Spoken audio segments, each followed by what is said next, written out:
Assalamualaikum warahmatullahi wabarakatuh. Good morning, my lovely student. How have you been today? I hope you are in a good conditions. Why? Because we are going to learn about new material. Well, I hope that you have been ready with your equipment, like your book, your pen, or anything you need that can support our learning process today. Okay, guys, I think today I will teach you about how to say sedang dalam bahasa Inggris. Maybe some of you already know what we are going study today. That's right. We will study about simple present continuous tense. Udah pernah dengar belum tentang simple present continuous tense? Nah, kalau kita mau mengucapkan kata sedang dalam bahasa Inggris, tenses yang perlu kita pakai yaitu simple present continuous tense ya. Nah, kalau begitu bisa kita mulai ya pembelajarannya untuk membahas simple present continuous. Yang pertama-tama kita harus tahu apa sih rumus dari simple present continuous? Rumusnya adalah subject plus to be plus verb 1 plus ing. Ingat ya, to be itu selalu mengikuti subjeknya. Ada 7 subjek.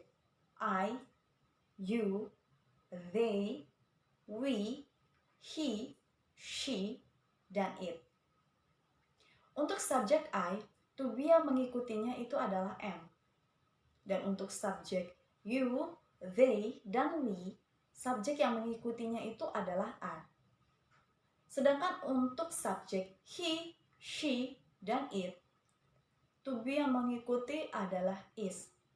Harus diingat ya, kalau he, she, dan it itu merupakan atau digunakan untuk orang tunggal, bukan jamak.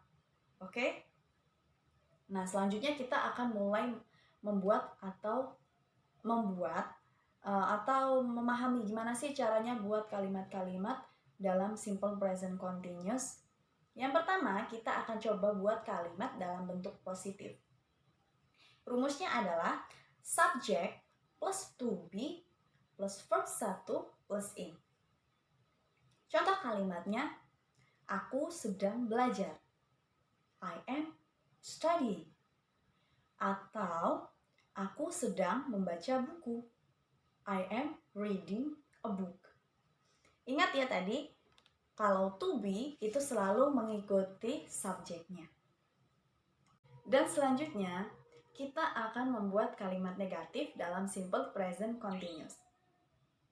Bagaimana sih caranya kita membuat kalimat negatif dalam simple present continuous? Atau apa sih yang perlu dirubah? Atau apa sih yang perlu ditambahkan? Jadi, jika kita ingin membuat kalimat negatif dalam simple present continuous, kita perlu menambahkan kata not. Dan di mana ditambahkan kata not? Kata not ditambahkan setelah kata to be ya. Jadi rumusnya kita rubah nih. Kita tambahin kata not. Jadi rumusnya akan berubah menjadi subject plus to be plus not plus verb 1 plus ing. Sekarang kita buat contoh kalimatnya ya. Aku tidak sedang membaca buku. I am not reading a book. Or dia tidak sedang memasak. She is not cooking. Maybe rice or anything you want. Kalian bisa tambahin sendiri nanti atau bisa buat contoh-contoh yang baru ya. Nah, setelah itu kita akan coba untuk membuat contoh kalimat interrogatif atau kalimat tanya. Gimana sih caranya kita bisa bilang apakah dia sedang belajar? Apa yang perlu kita lakukan? Nah, untuk membuat kalimat interrogatif, kita hanya perlu merubah posisi to be-nya, yaitu to be-nya kita rubah menjadi di depan. Nah, rumusnya akan menjadi to be plus subject plus verb 1 plus ing. Baiklah, contoh kalimatnya, Apakah kamu sedang membaca buku? Kalau dalam kalimat positif, itu akan menjadi you are reading a book. Kamu sedang membaca buku. Sedangkan dalam kalimat negatif, itu akan berubah menjadi you are not reading a book. Kamu sedang tidak membaca buku. Nah, gimana kalau dalam kalimat interrogatifnya? Ingat ya, to be-nya berubah jadi di depan. Nah, are you reading a book? Apakah kamu sedang membaca buku?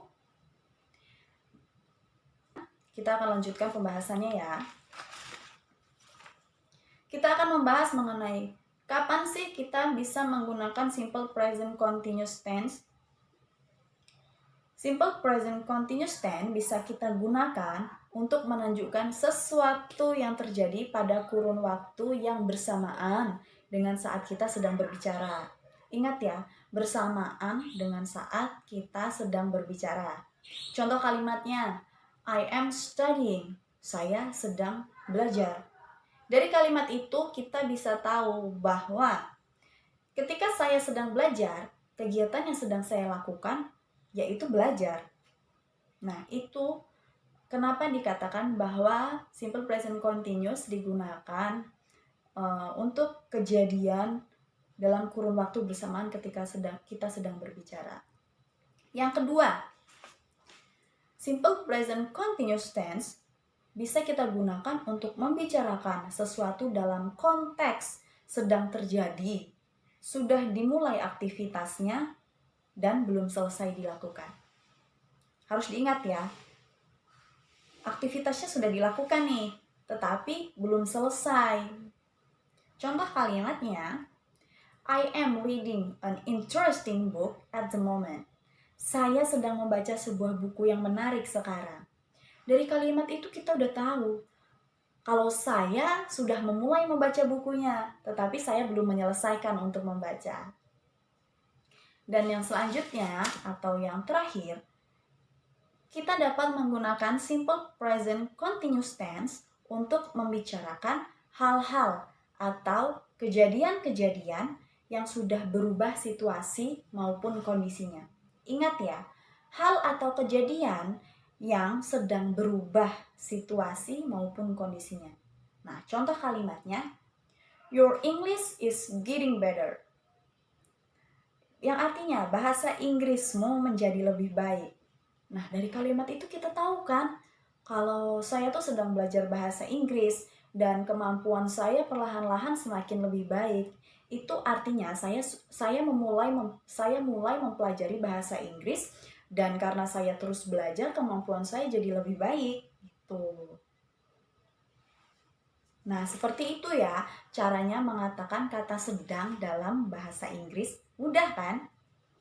Sejauh ini setelah kita membahas tentang contoh kalimat dan membahas fungsi dari simple present continuous, kira-kira ada yang mau ditanyakan nggak? Atau ada nih sesuatu yang belum dipahami dari materi kita hari ini? Kalau masih ada yang belum dipahami, ada yang masih belum dimengerti, bisa ditanyakan ya. Oke. Karena tidak ada pertanyaan, I will give you a task and I want you to do with your best. Absolutely right. Nah, tugas yang akan saya berikan nggak akan susah-susah kok. Udah pasti dari apa yang sudah kita pelajari ya. Saya harap kalian bisa mengerjakannya dengan baik. Yang pertama, buatlah 2 kalimat positif dari simple present continuous. Yang kedua, buat 3 kalimat negatif dalam simple present continuous. Yang ketiga, buatlah 5 kalimat interrogatif dalam simple present continuous. Mudah kan tugasnya? Okay guys, if there are any questions and I already give you a task, I think I will close the class because time is over. I said thank you guys because you want to come in my class, and I said sorry if there's any something wrong when I teach you. For the last, I said wassalamualaikum warahmatullahi wabarakatuh. Bye bye.